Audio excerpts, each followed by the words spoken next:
ए किसी वस्तु को बी से बेचता है 25% के लाभ पर, बी बेचता है सी को 20% के लाभ पर, सी बेचता है डी को 10% के लाभ पर और डी इसे 330 रुपये में खरीदा है, तो फिर ए कितना रुपया में खरीदा होगा।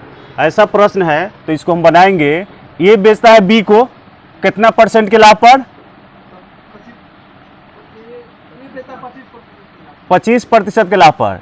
तब 25% का मतलब हो जाता है 1/4। 25% का मतलब होता है 1/4। 25/100, 25 से कम 25, 25 होगा 100। तो पहले क्रय मूल्य और ये विक्रय मूल्य, तो पहले का क्रय मूल्य कितना रहा होगा 4, तो लाभ पर बेच रहा है। क्रय मूल्य 4 है तो लाभ है 1 रुपया यानी 5। अब ए बी को बेचा, बी सी को बेच रहा है, बी सी को बेच रहा है क्या परसेंट के लाभ पर, 20% का मतलब होता है 1/5। 20% 1/5, तो ई हो गया 5, तो ई कितना हो जाएगा 5 1 6। ए बेचता है बी को, बी बेचता है सी को, सी बेचेगा डी को, तो डी बेच रहा है 10% के लाभ पर। 10% लाभ कहने का मतलब होगा 1/10। 10 हो गया क्रय मूल्य, आई हो गया विक्रय मूल्य। तो अब हम यहाँ करेंगे क्या कि इसको गुना कर लेंगे। 6 × 30, 30 से इसमें गुना करेंगे तो 11 × 33, 330, 5 चौका 20, दहाई के 200। ये हो गया अंतिम वाला मूल्य, ये हो गया अंतिम वाला मूल्य। डी खरीदा है इतना रुपया में, ए खरीदा है इतना रुपया में, तो फिर डी खरीदा है 330 रुपया में, तो डी का वैल्यू दिया हुआ है। डी का वैल्यू, डी जो खरीदा है वो तो दिया है ना, डी जो खरीदा है वह दिया हुआ है। डी खरीदा है इसको 330 रुपया में।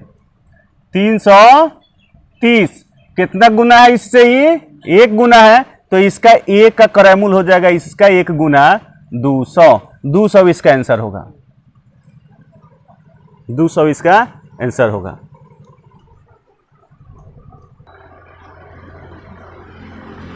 एक दुकानदार चीनी को इस प्रकार बेचता है, एक दुकानदार चीनी को इस प्रकार बेचता है कि 9 से 50 ग्राम चीनी का विक्रय मूल्य, 9 से 50 ग्राम चीनी का विक्रय मूल्य 1 किग्रा चीनी के क्रय मूल्य के बराबर है।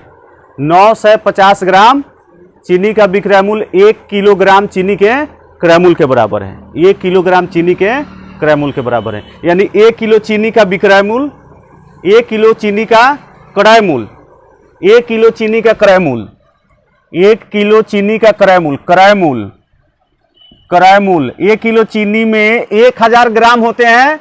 1 किलो चीनी में कितने ग्राम होते हैं, 1000 ग्राम होते हैं, तो 1000 क्रय मूल्य बराबर 9 से 50 ग्राम, 9 से 50 ग्राम विक्रय मूल्य। हम लोगों को बताना है कि लाभ कितना प्रतिशत होगा, लाभ कितना प्रतिशत होगा, हम लोग को ये बताना है लाभ कितना प्रतिशत होगा। ये तो हम जान गए कि 1000 ग्राम, आपको ये बात समझ में आना चाहिए कि 1000 ग्राम कहाँ से आया है। 1000 ग्राम का मतलब होता है 1 किलोग्राम, 1 किलोग्राम का मतलब होता है 1000 ग्राम, और ये 9 से 50 ग्राम तो है, ये है, तो 1000 ग्राम क्रय मूल्य के बराबर है 9 से 50 ग्राम विक्रय मूल्य। 9 से 50 ग्राम चीनी के विक्रय मूल्य, 9 से 50 ग्राम चीनी के विक्रय मूल्य के बराबर 1000 ग्राम चीनी का क्रय मूल्य है, तो वही तो लिखे हैं। अब देखिए, आपको पता होना चाहिए कि ये क्रय मूल्य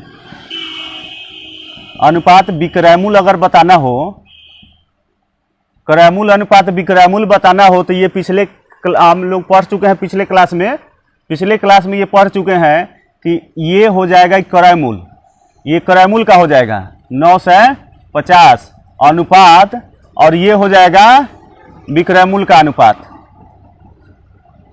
पढ़े हैं कि ना, इसको पढ़े थे ना। क्रय मूल्य, अगर विक्रय मूल्य का अनुपात निकालना हो, हम लोगों को क्रय मूल्य और विक्रय मूल्य का अनुपात निकालना हो, तो क्रय मूल्य विक्रय मूल्य, ये क्रय मूल्य वाला अनुपात हो गया, ये विक्रय मूल्य वाला अनुपात हो गया। तो पहले क्रय मूल्य है तो क्रय मूल्य का लिख दिए, बाद में विक्रय मूल्य है तो विक्रय मूल्य। ये को 0 से 0 कट जाएगा। 19 पचे 95, 20 पचे 100। बताइए क्रय मूल्य, विक्रय मूल्य, लाभ हुआ या हानि? आप बोलेंगे 1 रुपए का लाभ हुआ, यही ना बताएंगे। 1 रुपए का लाभ हुआ, 1 रुपए का लाभ हुआ। तो 1 रुपया का लाभ हुआ है, हम लोग को निकालना है लाभ प्रतिशत। तो फिर लाभ पर 1 रुपया का लाभ हुआ है, कितने पर 1 रुपया का लाभ हुआ है? 19 पर। हमेशा बटा में 19 क्रय मूल्य को लिखते हैं, हमेशा बटा में क्रय मूल्य को लिखते हैं। तो क्रय मूल्य हो गया 19 गुने 100। तो ये हो गया 19 3 57 4 76 19 25 95, 5/5/19%। ये इसका उत्तर होगा। हम उम्मीद करते हैं कि आपको समझ में आया होगा। समझे कि एक बार और समझाएं?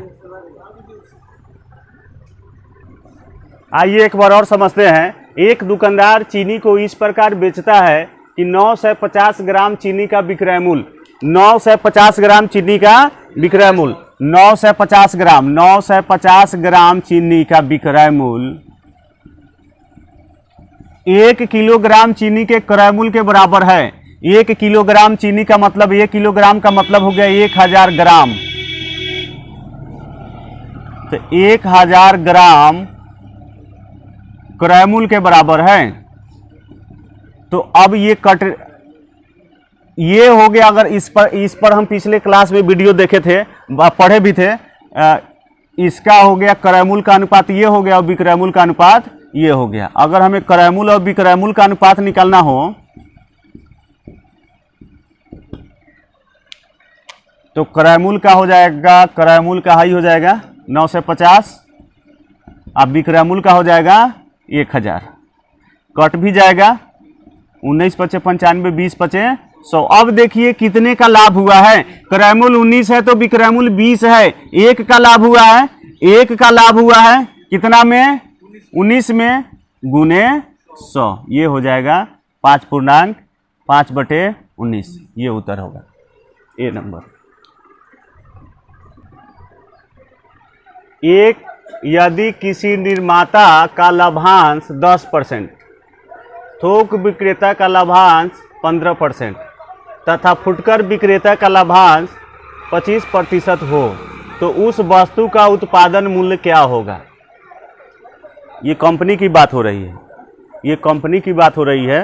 जैसे कि मान लीजिए कि कोई कंपनी में सामान उत्पादन हुआ, कोई कंपनी में सामान बना और वह उसे 15% के लाभ पर थोक विक्रेता को बेच देता है।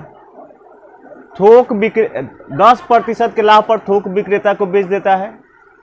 थोक विक्रेता 15% के लाभ पर फुटकर विक्रेता को बेच देता है, और फुटकर विक्रेता 25% के लाभ पर बेच देता है उपभोक्ता को। तो उसका उत्पादन मूल्य क्या है? तो उसका उत्पादन मूल्य क्या है?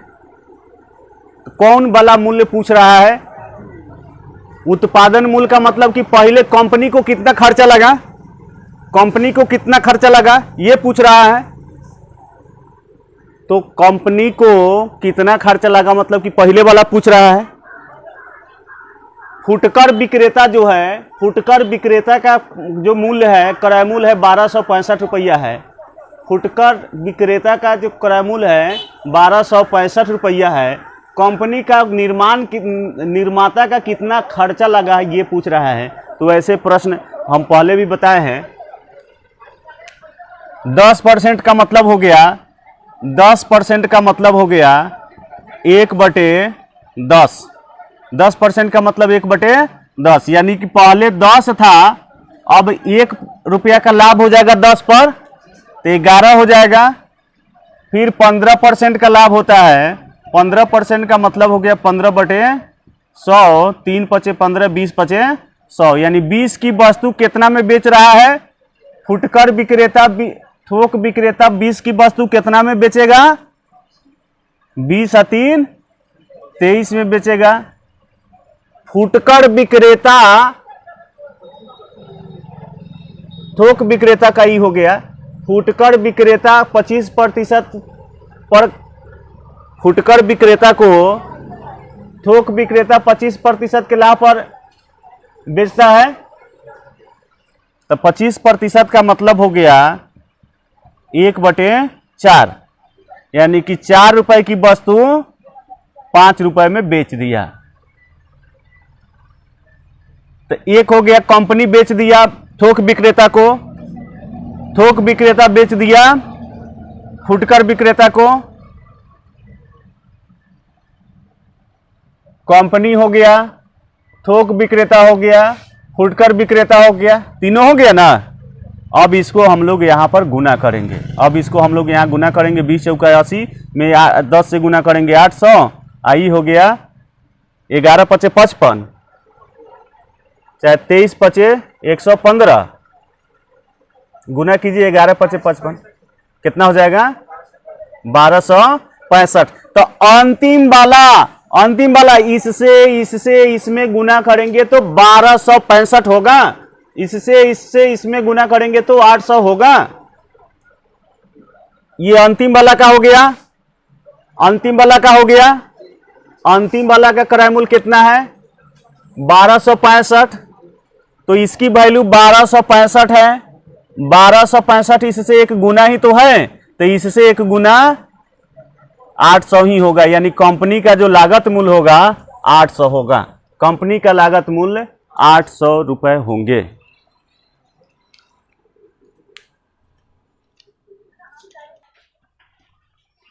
एक दुकानदार 1 रुपए की दर से 144 अंडा खरीदा, जिसमें 20 अंडे टूट गए। 144 गो अंडा खरीदा है, अब 20 गो अंडा टूट गया। जो शेष अंडा बचा उसे 1 रुपया 20 पैसे के हिसाब से प्रति अंडा की दर से बेच देता है। तो इसमें उसे कितना प्रतिशत का लाभ अथवा हानि हुआ? तो हम तो सिर्फ इतना बात तो निश्चित जान रहे हैं कि 1 रुपए की दर से 144 गो अंडा खरीदा है, तो उसको कितना लागत मूल्य हुआ उसका? 144 के दर से कितना लागत मूल्य हो गया? 1 रुपए के हिसाब से खरीदा है 144 गो अंडा, तो 144 रुपए ही खर्च हुए होंगे।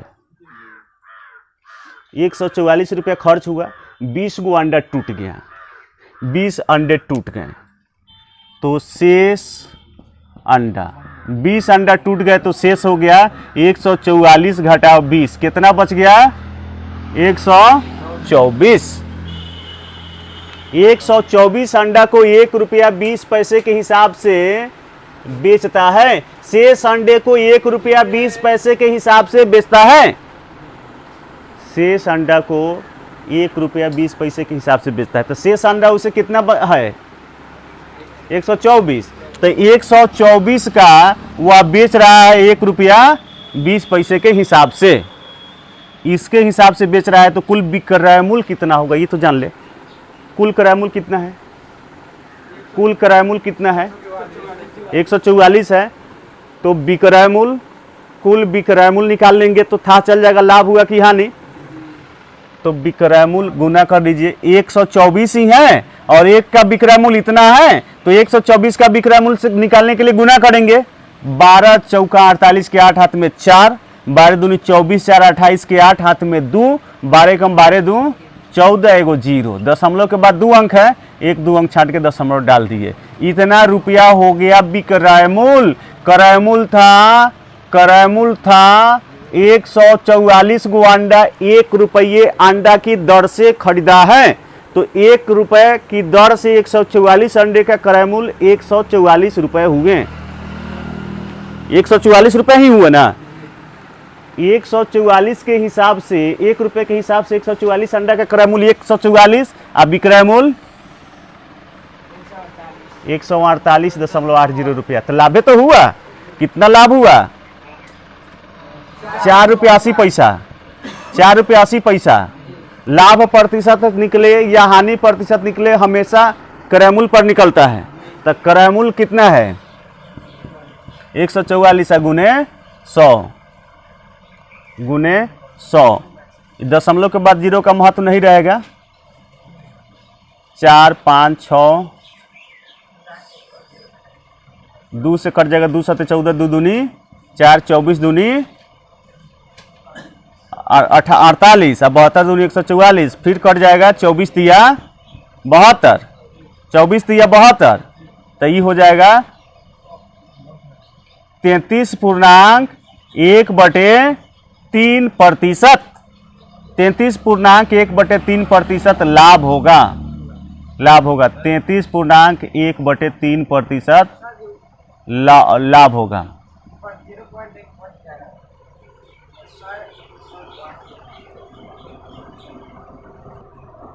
यहाँ पर मिस्टेक हुआ है, यहाँ पर मिस्टेक हुआ है। लाभ जो हुआ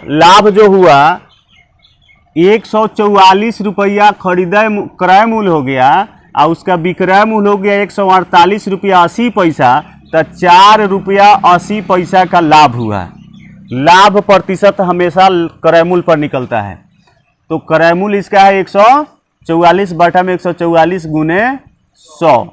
अब दशमलव के बाद जीरो का तो कोई महत्व नहीं रहेगा। दशमलव के बाद एक अंक है, वो जीरो डाल देंगे, दशमलव हट गया, ये हो गया 48 तिहाई 144 है, ये जीरो, ये जीरो से जीरो कट गया, 3 तिहाई 9 1, इतना प्रतिशत लाभ होगा। 3.1/3% प्रॉफिट ये होगा।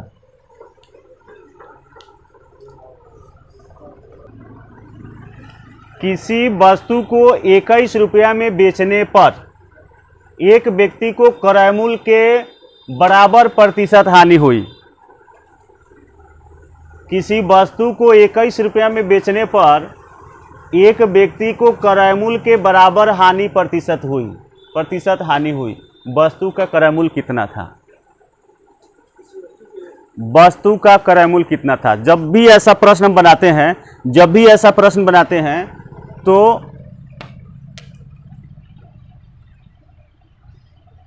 जब भी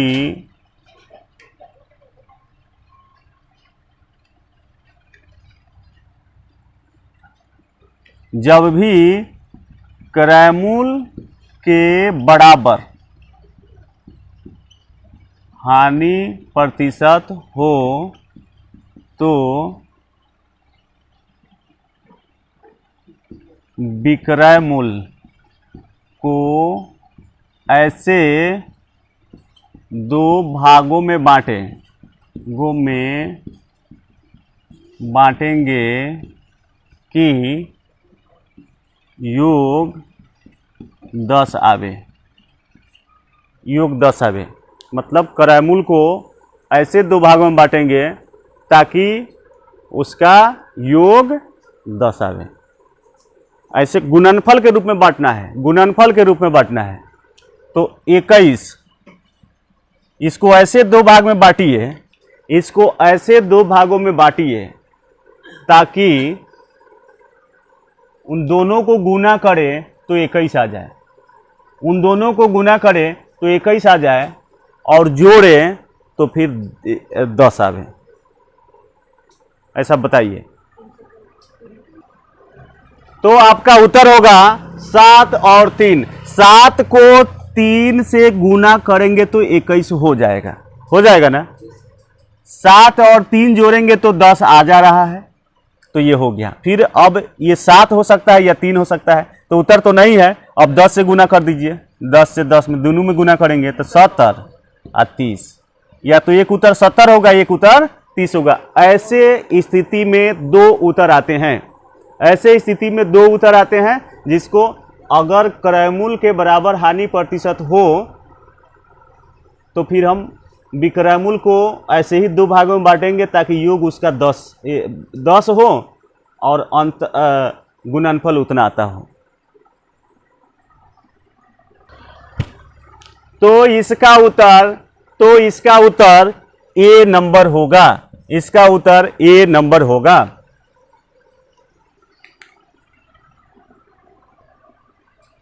किसी वस्तु को बेचने पर एक व्यक्ति उसके विक्रय मूल्य के 25% के बराबर लाभ कमाता है, उसका लाभ प्रतिशत कितना है? अभी तक हम लोग बनाते जो आ रहे थे उसमें क्रय मूल्य को 100 मानते थे, उसमें क्रय मूल्य को 100 मानते थे, क्रय मूल्य को 100 मानते थे। यहां लिखा हुआ है विक्रय मूल्य के 25% लाभ के बराबर होता है। विक्रय मूल्य का 25% के बराबर लाभ होता है।